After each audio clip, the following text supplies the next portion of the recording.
Bismillahirrahmanirrahim. Assalamualaikum warahmatullahi wabarakatuh.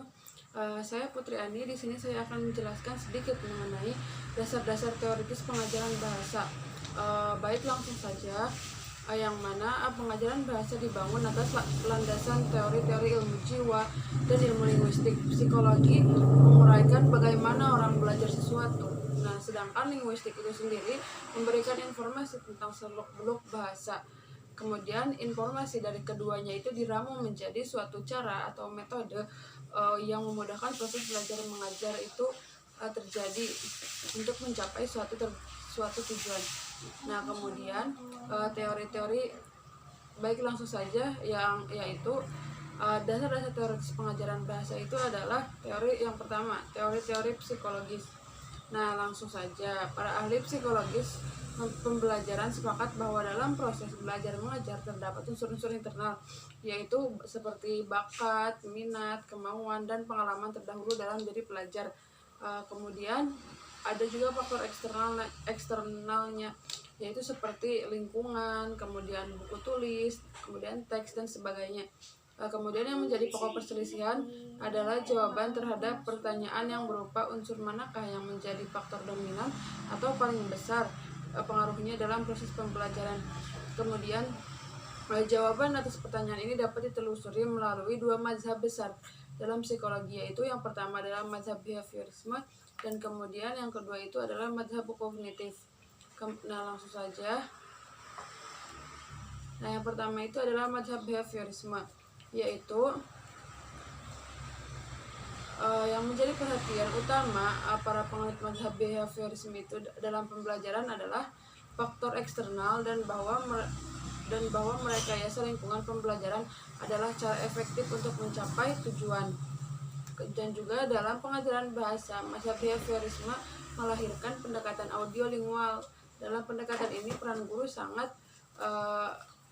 dominan karena dialah yang memilih bentuk stimulus, memberikan ganjaran dan hukuman, dan memberikan penguatan, dan juga menentukan jenisnya. Dan guru pula yang memilih buku dan juga memilih materi dan cara mengajarkannya, bahkan menentukan jawaban atas pertanyaan yang diajukan kepada pembelajar. Kemudian yang kedua itu adalah mazhab kognitif. Nah, mazhab kognitif itu adalah mazhab yang menegaskan pentingnya keaktifan pembelajar. Jadi pembelajarlah yang mengatur dan menentukan proses pembelajaran. Lingkungan bukanlah penentu awal dan akhir positif atau negatifnya hasil pembelajaran. Menurut pandangan ini, seseorang ketika menerima stimulus dari lingkungan, dia melakukan pemilihan sesuai dengan minat dan keperluannya, menginterpretasikannya, menghubungkannya dengan pengalaman terdahulu, baru kemudian memilih alternatif respon yang paling sesuai. Nah, kemudian yang berikutnya itu adalah teori-teori ilmu bahasa, yang mana pengembangan teori ilmu bahasa ini juga terdiri dari dibagi menjadi dua lagi, yaitu yang pertama adalah aliran struktural dan yang keduanya itu adalah aliran generatif transformatif. Nah, yang pertama yaitu aliran struktural, yaitu munculnya ketidakpuasan terhadap hasil-hasil analisis secara tradisional menyebabkan para ahli menelusuri bentuk-bentuk baru cara mengajarkan aspek bahasa. Kemudian lahirlah tata bahasa struktural yang mengakar pada filsafat behaviorisme. Nah, kemudian aliran ini dipelopori oleh linguis dari Swiss Ferdinand de Saussure, tetapi dikembangkan lebih lanjut secara signifikan oleh Leonard Bloomfield. Dialah yang meletakkan dasar-dasar linguistik struktural berdasarkan penelitian dengan menggunakan metode penelitian yang lazim digunakan dalam sains. Nah, kemudian ada beberapa teori. Berdasarkan teori-teori bahasa ditetapkan beberapa prinsip mengenai pembelajaran bahasa yaitu karena yang pertama adalah karena kemampuan berbahasa diperoleh melalui kebiasaan, maka latihan menghafalkan dan menirukan berulang-ulang harus diintensifkan. Guru juga harus mengambil peran utama dalam proses pembelajaran bahasa.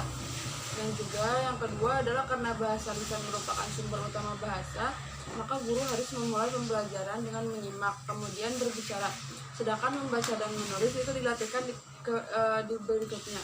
Kemudian yang ketiga adalah hasil dari analisis kontrastif atau perbandingan antara bahasa ibu dan juga bahasa yang dipelajari, dijadikan dasar pemilihan materi pelajaran dan latihan-latihan. Kemudian yang keempat itu adalah diberikan perhatian yang besar kepada wujud luar dari bahasa, yaitu pengucapan yang fasih misalkan, atau ejaan dan pelafalan yang akurat, dan juga struktur yang benar dan sebagainya. Kemudian teori struktural dan yang kedua itu adalah aliran generatif transformatif.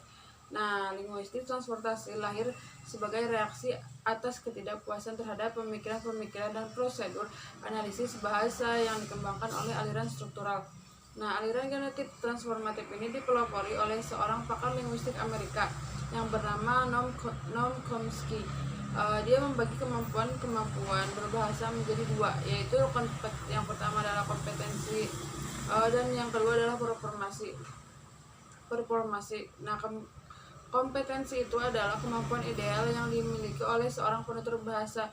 Kompetensi menggambarkan pengetahuan tentang sistem bahasa yang sempurna, yaitu pengetahuan tentang sistem kalimat atau sintaks, sistem kata atau morfologi, dan juga sistem bunyi atau fonologi, dan sistem makna. Sedangkan performasi itu adalah ujaran-ujaran yang bisa didengar atau dibaca, yang merupakan tuturan seseorang apa adanya tanpa dibuat-buat. Oleh karena itu, performasi bisa saja tidak sempurna, dan oleh karena itu pula menurut Chomsky, suatu tata bahasa hendaknya memberikan kompetensi dan bukannya performasi.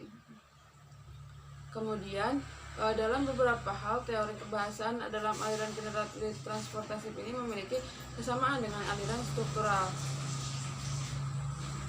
Pertama, pada dasarnya bahasa itu adalah ujaran atau lisan. Kemudian kedua itu bahasa memiliki sistem yang utuh dan cukup memadai untuk mengekspresikan maksud dan penuturnya. Oleh karena itu tidak ada suatu bahasa yang lebih unggul atas bahasa lainnya. Jadi semua bahasa itu sama saja setara. Kemudian antara aliran struktural dan juga antara aliran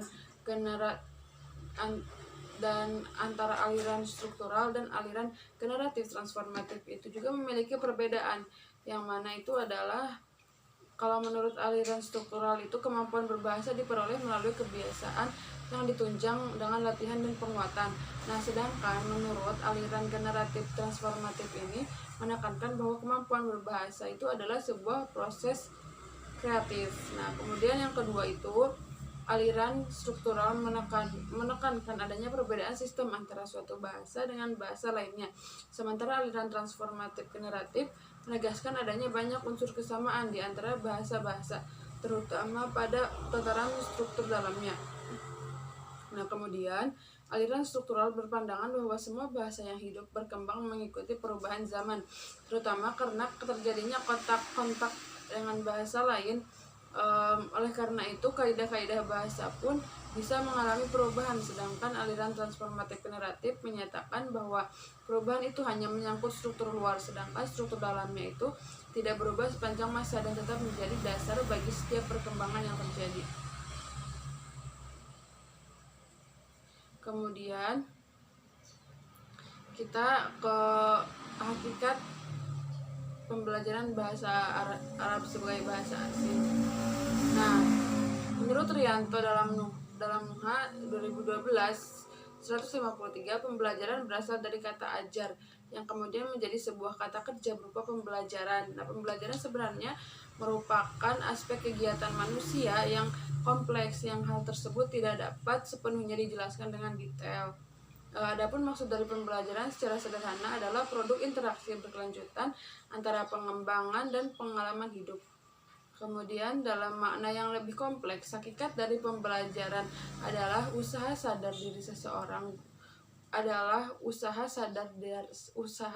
dari seseorang guru untuk mengajarkan peserta didiknya, mengarahkan interaksi peserta didik dengan sumber belajar lainnya dalam rangka mencapai tujuan yang diharapkan.